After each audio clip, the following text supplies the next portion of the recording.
जय माँ दुर्गा आदि शक्ति की जय हो। जय महाकाल, जय जय महाकाल। मैं पंडित अशोक शर्मा उज्जैन वाला सभी जिज्ञासु महानुभावों को नमस्कार करता हूँ। जब हम किसी जातक की कुंडली देखते हैं तो कुंडली में 9 ग्रह का महत्व तो मैंने आपको बताया ही दिया कि 9 ही ग्रह का क्या महत्व है, और उस 12 जो घर होते हैं ये 12 भाव माने गए हैं, और ये 12 भाव मतलब लग्न मतलब पहला भाव, और वहां से पहले भाव से चालू होएगा दूसरा तीसरा, इसलिए प्रकार क्रम से 12 भाव तक। तो ये भाव कहलाते हैं। इन भाव को आपको गंभीरता से देखना पड़ता है और उन 12 भाव को उस हिसाब से फलित करना पड़ता है। किस हिसाब से फलित करना पड़ता है कि भाव भावेश, भाव भावेश और भाव कारक, ये देखिए आप। फिर राशि, राशि कौन सी है?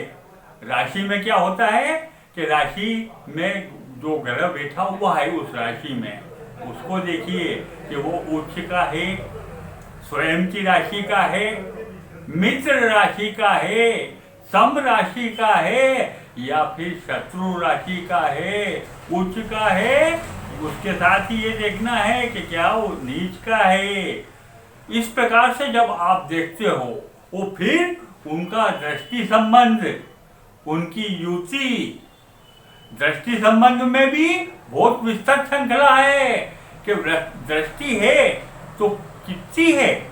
पूर्ण दृष्टि है तो 100%, 75% दृष्टि है, या 50% है, या 25% है। इस प्रकार से दृष्टि देखी जाती है, तब जाके फलित सटीक बैठता है। तो सटीक फलित देखने के लिए यह एक सूत्र है कि आपको भाव भावेश, भाव कारक, ग्रह, दृष्टि संबंध, उच्च नीच और मार्गी वक्री, अस्त तो नहीं है ग्रह, ये सब चीजें देखना पड़ती है। और वो चीजें किस प्रकार से आप देखते हो उसको मैं आपको बताता हूँ। आप मेरा वीडियो देख रहे हैं, आपको अच्छा लग रहा है मेरा वीडियो, सब्सक्राइब कीजिए और ज्यादा से ज्यादा अपने मित्रों को शेयर करिए। तो लग्न को अपन प्रथम भाव मानते हैं, और लग्न को प्रथम भाव है ना, तो फिर दूसरा भाव, तीसरा भाव, ऐसा क्रम से ये 12 भाव होते हैं। तो जब हम जिस भाव का विचार करते हैं उसका आप ये देखिए कि वो भाव कौन सा है, फिर उसका स्वामी कौन सा है, फिर उसका कारक कौन सा है, ग्रह कौन सा बैठा हुआ है, और कौन कौन सी दृष्टि से कौन कौन से ग्रह उसको देख रहे हैं। राशि उच्च की है या राशि नीच की है, ग्रह जो है वो कितने अंश का है, और आपको ये भी देखना है कि वो कहीं अस्त तो नहीं है ग्रह, और जो शुभ ग्रह कितने देख रहे हैं, अशुभ ग्रह कितने देख रहे हैं। जब आप ये सारी बातें कुंडली के अंदर देखते हो तो फिर आपका जो फलित है वो सटीक फलित उसमें बैठ जाता है। अब आप जब ग्रह के बारे में देखेंगे तो पहले आपको यह भी ध्यान रखना पड़ेगा कि ग्रह मार्गी है या वक्री है। तो मार्गी ग्रह किसको कहते हैं? मार्गी ग्रह वो जो ग्रह अपनी सामान्य गति से आगे की ओर चलता है उसे मार्गी ग्रह कहते हैं। और वक्री ग्रह, वक्री ग्रह तो जैसा आपको उसके नाम से ही लग रहा है, वक्री, वक्री माना इसमें ज्योतिष में ये माना गया है कि जो पीछे की ओर चलता है उसको वक्री ग्रह कहते हैं। अब मार्गी ग्रह यदि सौम्य ग्रह है तो सौम्य ग्रह मार्गी होता है तो वो शुभ फल देता है, माना अपने जो सामान्य फल है वो देता है। वो शुभ ग्रह देखेंगे तो उसकी ताकत बढ़ जाती है, शुभ ग्रह की युति है तो उसकी ताकत बढ़ जाती है। और यदि पापी ग्रह उसको देखते हैं तो शुभ ग्रह की ताकत घट जाती है। अब आप ये देखोगे कि जब दो शुभ ग्रह जो मित्र होते हैं तो यदि साथ में बैठते हैं तो उनकी ताकत बढ़ जाती है, और यदि इसी में पापी ग्रह से युति होगी तो शुभ ग्रह की ताकत घट जाएगी, क्योंकि पापी ग्रह के साथ बैठने से उसकी ताकत घट जाती है।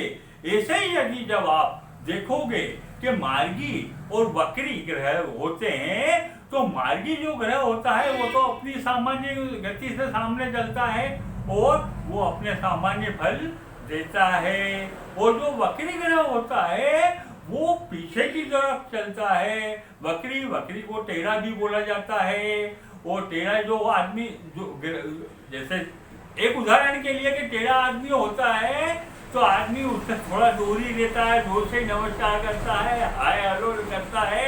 ऐसे ही वक्री ग्रह भी जो टेढ़ा होता है वो सामान्य जगह पे तो अच्छे फल नहीं देता, ऐसा पाया गया है। किंतु यदि वो वक्री ग्रह केंद्र में बैठा हो, और कभी कभी तो ये भी स्थिति हम देखी गई है कि नीच का ग्रह यदि वक्री है और यदि वो केंद्र में बैठा है तो अच्छे फल देता है। इस प्रकार से जब आप ग्रह का देखते हो कि ग्रह यदि अपनी पूर्ण किरणें दे रहा है, अच्छा फल देता है, शुभ फल देता है, किंतु जब वो अस्त होता है सूर्य के सानिध्य के कारण, तो जब वो अस्त रहता है तो वो अच्छा फल भी नहीं दे पाता है।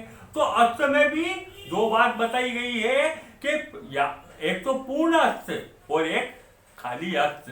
जब खाली अस्त होता है तो वो अल्प फल देता है, और पूर्ण अस्त में वो फल देने में असमर्थ हो जाता है। तो जब हम कुंडली देखते हैं और कुंडली देखने के बाद जब ये सारी परिस्थितियां हैं देखी जाती है तो ही फलित सही और सटीक प्राप्त होता है। और सही फल और सटीक फल ज्योतिष को चाहिए कि वो इन सारी शर्तों को देखते हुए वो फलित करे। अब आप ये देखोगे कि जो अस्त हो जाता है फल, या जो ग्रह फल नहीं देते हैं, तो हम उसके लिए अस्त ग्रह को भी ताकत बढ़ाते हैं। अस्त ग्रह की ताकत बढ़ाने के लिए हम क्या करते हैं कि जो अस्त ग्रह है उसकी हम जो है वो पूजन, जब उसका नग का धारण करना, कि जो ग्रह है उसका कौन सा नग है उसको जो है धारण करवाते हैं टाइम पे, कि उसका अभिषेक पूजन करके, और उसी उंगली में जिस ग्रह का नग है वो ग्रह है उस ग्रह की उंगली में उसको धारण करवाना है, अभिषेक पूजन करके उस ग्रह की चीजों को दान करवाना, जिससे उस ग्रह की ताकत बढ़े। यदि अंश में कम ग्रह है तब भी अपने को यही करना पड़ता है कि अपन उसका नग धारण करवाते हैं, उसका जब पूजन हवन करवाते हैं, और उसको वृक्ष लगा, उस ग्रह से संबंधित वृक्ष जो होता है उसको लगवाते हैं।